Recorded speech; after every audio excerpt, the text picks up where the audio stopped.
Hey everyone, I am Star Emily. Welcome to Muscle Up Monday.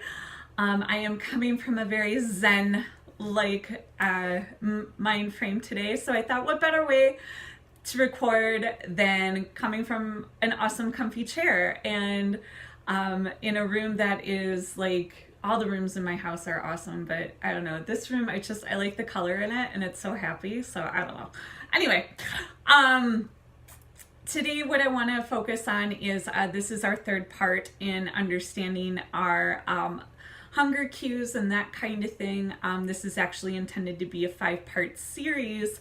However, today I am going to wrap it up pretty quickly because actually I've gotten some more inspired ideas of what I want to do with Muscle Up Monday, so I will explain more of that at the end. But for now, let's go ahead and let's dive in.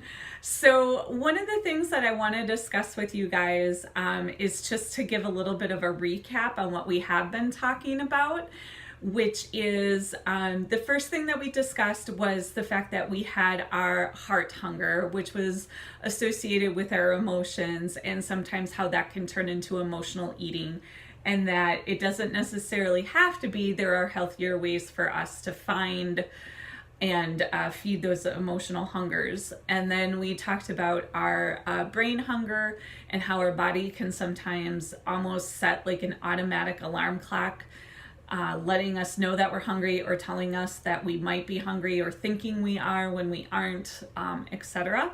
So then today what that boils down to is we're actually going to talk about the gut, and we're going to talk about the belly hunger.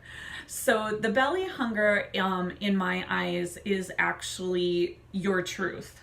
When your stomach growls and when you get like those bubbles and like a little twinge of that ache, it is fact. You are hungry. That's when your body is trying to actually physically, not just mentally, but physically remind you that, hey, I need to eat. And it's important to eat. It's important to eat regularly, especially for your metabolism. Now, that doesn't mean you just hoard a whole bunch of food like every 2 hours. I mean, you do definitely space it out.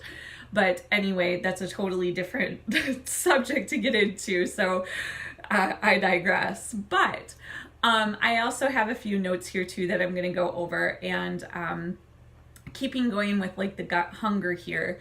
Though that hunger again is your truth. So in between all three of those, between your heart hunger, your mind hunger, and your gut hunger, there is one thing that lies in between all three, and that is choice.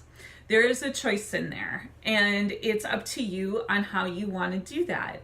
And mindfully eating is being very, very aware of what your hunger actually is. So a couple of things that I jotted down, and these are just some good questions to ask yourself when it comes to these. Find when you are actually sitting down, be aware. Be aware of what's going on. Are you sitting? Are you eating too fast or too slow? If you're eating too fast, you're probably feeding either the mind, or you've let the physicality of your hunger go far too long and you are just shoveling in. And if you're eating slow, you're probably eating from you could be eating from emotional, or heart, excuse me. It's not all emotional eating.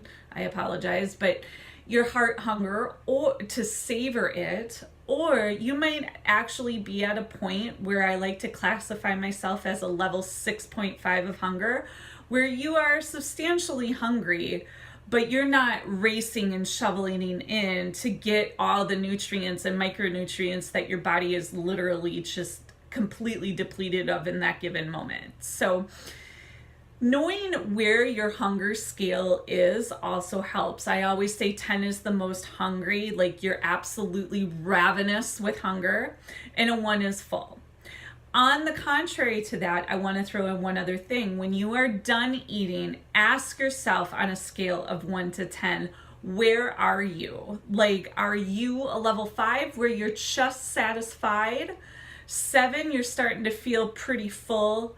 8 you're stuffed, and 9 to 10 you're like sick to your stomach because you overdid it too much.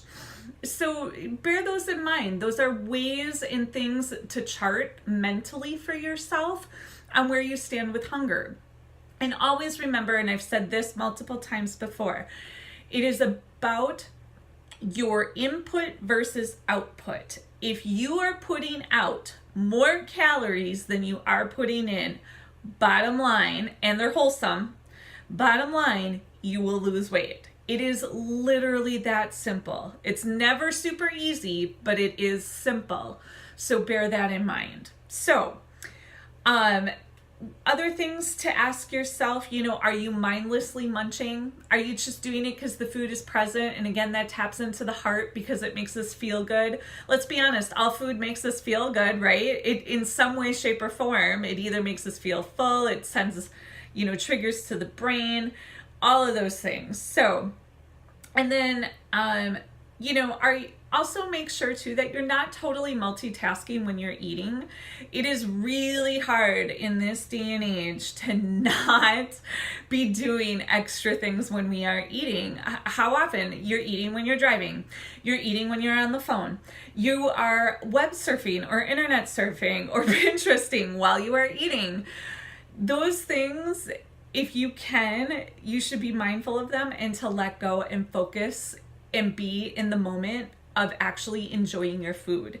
You will feel so much better if you do that. And those are words of advice to myself as well, because I'm not always hands-free when I am eating and focusing just on my meal. I'm looking at my Facebook, I'm looking at Instagram, I'm doing this and I'm doing that. So I'm guilty of it too. But maybe if we work together, then, those things can just be more mindful of. So, that's everything in a nutshell that I wanted to go over, which I know like in 7 minutes in, it's like, really? There was going to be 2 more parts to that, but there was. So I summarized it very quickly. What I want to just quickly give you a heads up on is that moving forward with Muscle Up Mondays, I'm going to have I've set a few little bit of boundaries and some things that I'm going to be incorporating. And so there are still going to be 14-day challenges. I'm also going to be putting together some workouts as well. And I'm also going to be sharing some always motivational stuff on the Instagrams and the Facebooks and all that kind of stuff. That stuff is all still remaining. But again, working and fine-tuning things to make them better moving forward. So I will tell you that Muscle Up Monday will not be back again until after the 4th of July. I will probably be doing one recording in there, but it won't be posted until probably after the 4th. And that is because one of my very, very, very good friends, actually my matron of honor, is coming to town at the end of June. And so I'm also planning my wedding, and there's just a lot going on. So for Muscle Up Mondays, please know that I'm not far away, and there will still be digital updates and all that kind of stuff. But an episode for Muscle Up Monday will air right after the 4th of July. So it will be actually the beginning of season 2, is what I'm going to call it. So we will be at the beginning of season 2. I am super excited about it. And that is all for today. So peace, plants, and namaste.